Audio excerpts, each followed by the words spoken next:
Hey there, Wildcat Nation. Wes Anderson here in what I plan to be the first of a series of videos that I shoot walking you through things that I'm learning about being a school board director at the same time that I'm learning about many of the vital roles of this position. The first topic that I like to talk about is school budgeting. This is something that is often talked about during campaign cycles.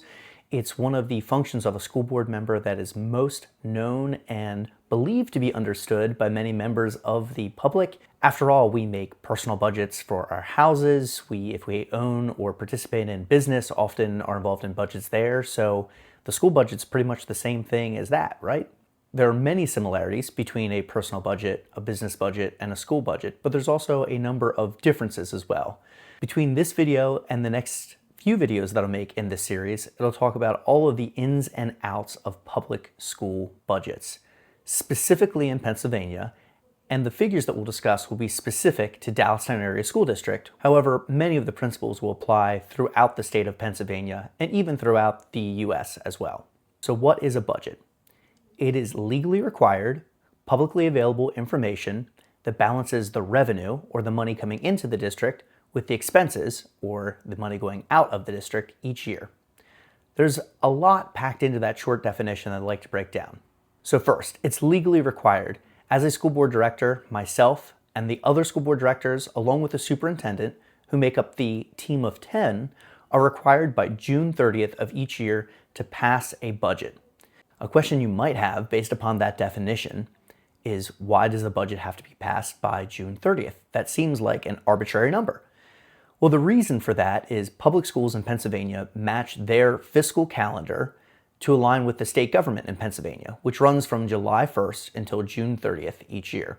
This doesn't align with the calendar that most of us recognize of January 1st to December 31st for a variety of reasons, which I won't cover in this video.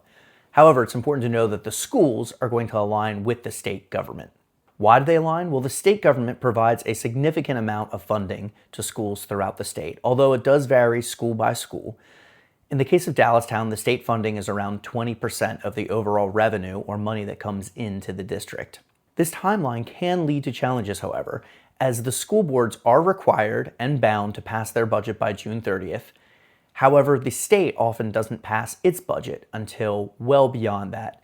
In the case of this year, the 2025 to 2026 school year, the state of Pennsylvania didn't pass its budget until early November, months after the deadline for schools to pass their budget. That's a challenge because the schools are left guessing how much revenue is going to be coming in from the state, as well as what programs are going to be required from the state to be funded by the schools. And so in their budgets, they make their best guess. Some schools, such as Dallastown, are very conservative in this guessing and assume the very least amount of money will be provided by the state, and then we'll try to figure out how to balance the remaining income and expenses with what's left. This can often leave programs cut from that school year or off the table for addition and growth because of not knowing what's going to occur. This budget must be balanced. That means that the amount of money coming in the form of revenue has to match the amount of money going out in the form of expenses. You can't bring in more money than you're anticipating spending, and on the flip side, you can't spend more money than you anticipate bringing in. This is different than the federal budget, where you often hear about our politicians planning to spend more money than we brought in revenue. We don't have that ability. We don't have a mint. We don't have the ability to borrow from other nations. We have to spend the money that we have coming in and no more. On the flip side, taxes can't be raised to just bring in a surplus of money and sit on it. All of the monies that are brought in have to have as a designation for either active current spending or designated for specific spending in the future.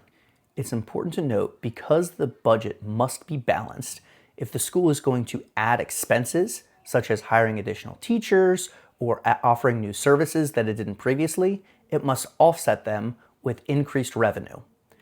In future videos, we'll talk about what some of those expenses are and what forms of revenue can be generated by a school district. And finally, this information must be publicly available. So this is important because you can find information line item by line item about your district's budget, and I'm going to link in the comments below information about Dallastown's district budget. This is important because if you're curious, where's that money going? What is it being spent on? Is there a whole bunch of money being spent on sports teams and not on classrooms? All of that information can be found in your school's budget, which will be publicly available online if it's a public school in Pennsylvania. I've talked a lot in this video about the need to pass and approve the budget by June 30th, but it's important to note that there are months and months of work preceding that, from the initial formation of a draft budget, the analyzation of that budget, discussion and public awareness of that budget, and then finally approval by the school board before June 30th. My next video will go into more detail about what that timeline looks like and what Dallastown Area School District specifically does for its budget that may or may not be done at other sites as well. Thanks so much for watching this video. Again, I'm Wes Anderson, school board member at Dallastown Area School District, and I'll see you next time.